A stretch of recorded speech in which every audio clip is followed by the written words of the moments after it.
Success and equity. You'll find them at BC. Success is what you want. Equity is when we give you the tools and help to get that success.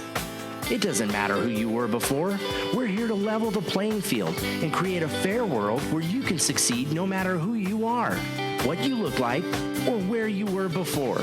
We'll tell you how on BCTV. And now your host, Francis Mayer.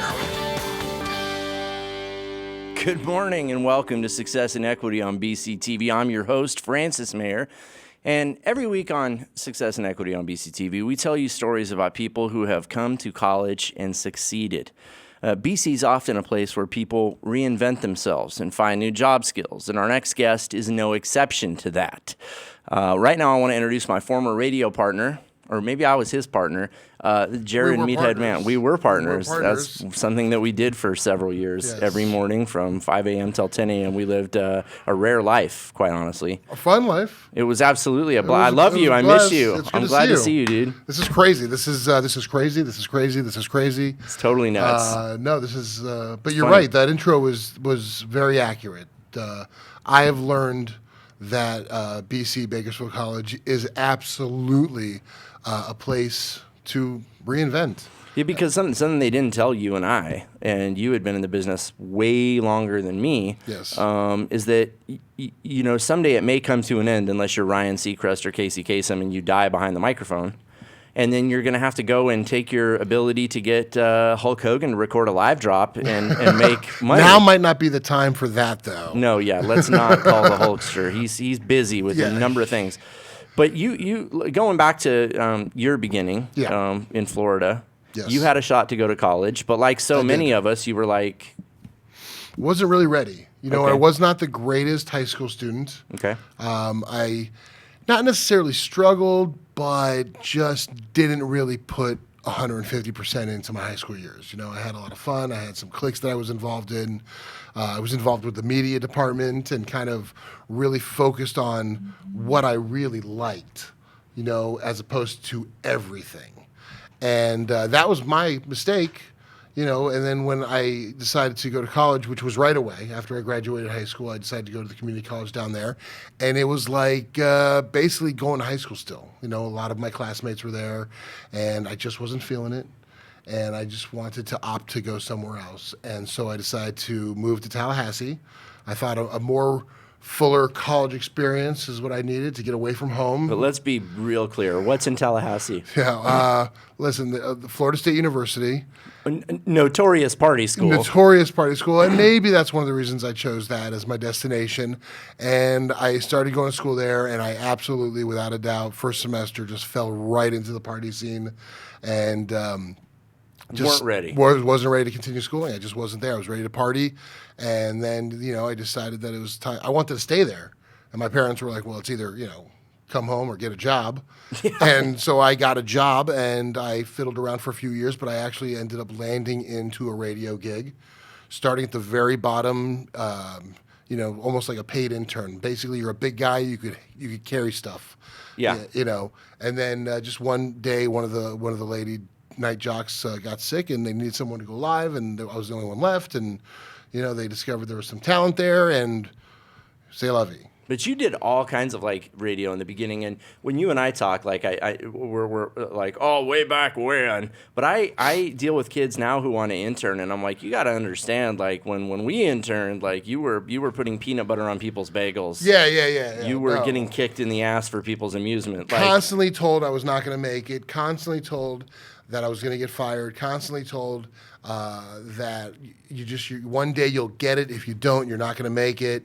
You either have it or you don't. Yeah, basically it was like one of those things where you're a part-timer and you're working a few hours a week, and all you want at that point is a full-time gig with benefits, and you want to be able to do what you love all the time, and you're constantly getting thrown, you know, you're never going to make full-time here. You'll have to go to a different radio station. You'll have to go to a different city. Right after we use and abuse you nonstop, right, and age you, 10 years and 10 months, right, you're going to have to go to another market to make it. But you did do all kinds of stuff there. I mean, I remember, didn't you do like a Golden Oldie show? I did. Okay, so yeah, when I first got on the air, I needed a name, and at the time I had long hair, so I looked like Rob Reiner from All in the Family, so that's where Meathead came from. And your name is Jared. My name is Jared. Jared yes. Brandon. Jared Meathead Man. I changed the Yes. Brandon. Well, Brandon's still there, but I go by Jared Meathead Man now because I want to brand myself that way as Sure. a meathead. Sure. But I couldn't go on the oldie station and do a shift as Meathead from the rock station. And that's something people don't understand is you have a character on a station, and it doesn't necessarily transfer formats. Right. You can't go in to an oldie station where you're playing, Beatles and Nancy Sinatra and go in with this, Metallica Pantera Oh, what's attitude. up, dude? These boots are made for walking. So when I would go on the oldie station, I would have to change my personality and my character, and I became Chuck Roast. Chuck Roast on Cool 100.7, Golden Oldies. And then I also then I went a step further and I went onto the AM station and I started a wrestling talk show right when pro wrestling was becoming very big in the Attitude Era back in the late 90s. And I love it when people say Attitude Era. Yeah, I mean that's when Right. the ratings jumped the gun and it became very, very mainstream. So I had a show called The Wrestling Wrap Up and I became Meathead the Wrestling Guru Nice. because I know more than you do. Oh, wow. So you had to have a character because it rhymes, right? too. That too. It did rhyme. Nice. Yeah, and then that was it. It was just Meathead. But the thing is, like, when you work in radio, and you work with a lot of, like, interesting personalities. You come across a lot of interesting personalities as well. You do. And there isn't, like, there's not a lot of health nuts in the business.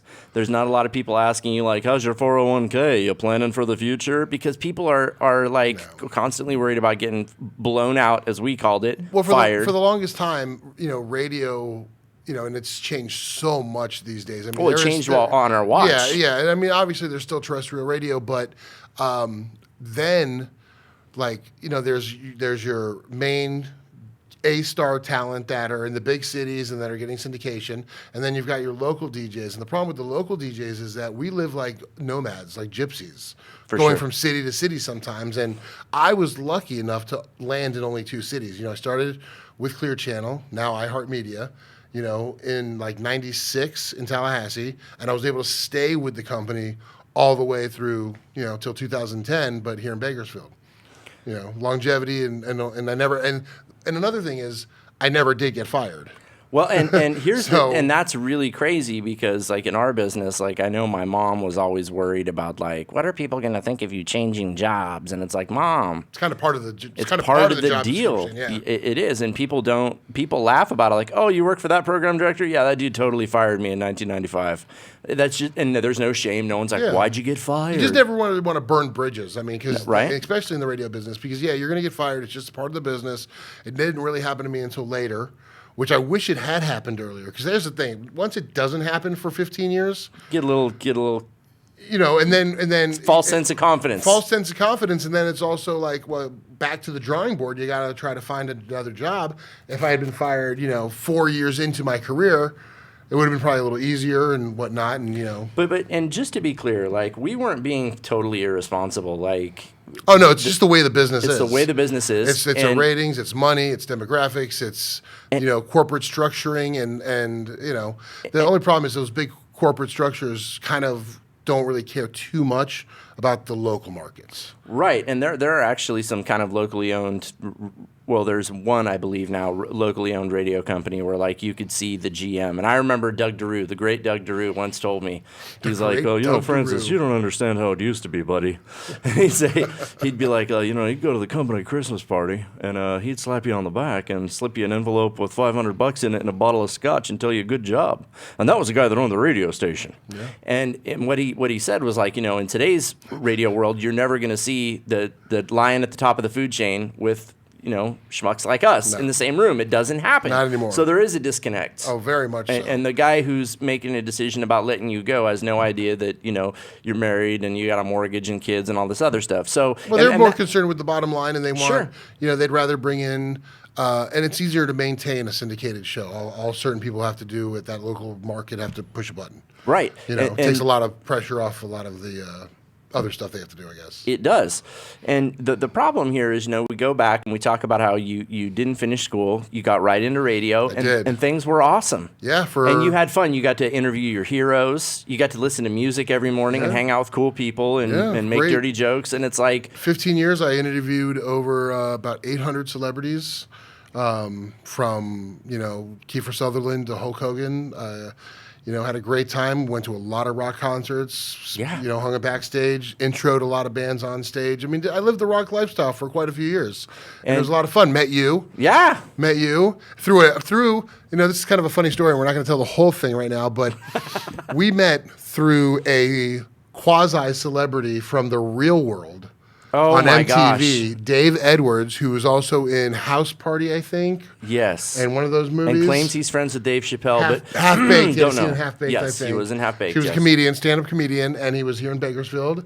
And somehow... Day drinking at my house, upsetting my neighbor. And that's how we met. You were doing some journalistic work back in the day. Yes.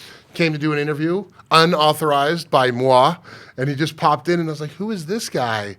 And he was like, well, I'm Francis. I'm like, well, it's nice to meet you, Francis. We should be friends and do shows together. For the next several years. That's how magic works. Yeah, that is how magic works. But the thing is, and we're going to take a break here shortly, but much like a pro athlete, and we've interviewed Jeremy Stott on the show, you develop this really specialized skill set. And for us, it was killing time and telling jokes and interviewing famous people on the phone. Yeah. And those don't necessarily transfer so smoothly to a number of applications in the real world. Now, when we had Jeremy Stott, the former NFL player, on the show, Jared, he told us he had a hard time. He couldn't actually get a job at Home Depot.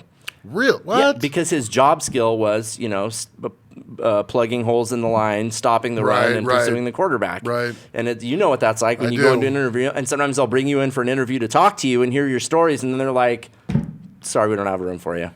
Basically, see you later. That sounds like life. No, it does. Sounds but like life. You found a solution, and the solution was at 1801 Panorama Drive. We're going to take a quick break. Don't go anywhere. We're going to spend some more time with my former partner, Jared Meathead Man, and we're going to find out how he's reinventing himself and how you can do the same thing. Stop making excuses. We've got more Success and Equity coming up next.